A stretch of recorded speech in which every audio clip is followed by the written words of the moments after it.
اپنے ملک کی کہ ہمارے اپنے ملک پاکستان میں کسی بھی پولیس اسٹیشن میں کوئی بھی مقدمہ درج ہوتا ہے اور پولیس جب ملزم کو گرفتار کرتی ہے اس مقدمے میں تو پولیس پر قانون یہ لازم قرار دیتا ہے کہ وہ within 24 hours اس ملزم کو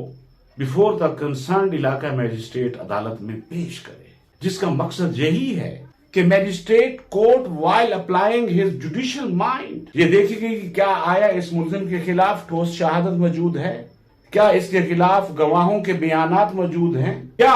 کمپلیننٹ کے علاوہ کوئی اور impartial person of that locality کیا وہ بھی اس کی سپورٹ کرتا ہے، کوئی آزاد گواہ بھی اس کی وقوع کی تائید کرتا ہے۔ تو ان تمام چیزوں کو عدالت نے دیکھنا ہو۔ تو اگر عدالت سمجھتی ہے کہ ملزم کے خلاف مقدمہ جو درج ہوا ہے جس میں اس سے گرفتار کیا گیا ہے اگر وہ ٹھوس شواہد کی بنیاد پر نہ ہو تو میجسٹریٹ اس ملزم کو سیکشن 63 کی بنیاد پر وداؤٹ شورٹی ڈسچارج کر دے یا اس ملزم کی بیل لے لے یا بیل بانڈ لے لے، اس کا پرسنل شورٹی بانڈ لے کے بھی اسے آزاد کر سکتی۔ لیکن ڈسچارج کا مطلب کبھی بھی ایکویٹل فرام دیٹ کیس نہیں ہوتا کہ وہ اس مقدمے سے بری تصور ہوگا۔ ہاں البتہ اگر بعد میں آنے والی انویسٹیگیشن میں کوئی ایسی ٹھوس شہادت اسی ملزم کے خلاف جو کہ ڈسچارج ہوا ہے پرووائڈ ہو جاتی ہے اور پولیس کلیکٹ کر لیتی ہے تو پھر پولیس علاقہ میجسٹریٹ کو درخواست دے کر پرمیشن لے کر پھر اس ملزم کو دوبارہ اریسٹ بھی کر سکتی ہے۔